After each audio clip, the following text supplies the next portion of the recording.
ہم کبھی مکمل آزادی محسوس کر ہی نہیں سکتے، کیونکہ آزادی تحفظ کی ہمجولی ہے، اور جب تک اس دنیا میں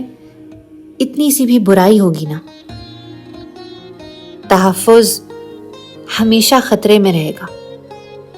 اور آزادی ہمیشہ محتاج رہے گی، اچھائی برائی کا پیچھا کرتی رہے گی اور برائی سے برائی جنم لیتی رہے گی۔ اس سب نے مجھے ایک بات ماننے پر مجبور کر دیا کہ آزادی درجوں میں بٹی ہے، مختلف جگہوں پر بکھری ہے، پر کم از کم ایک ملک نہ سہی،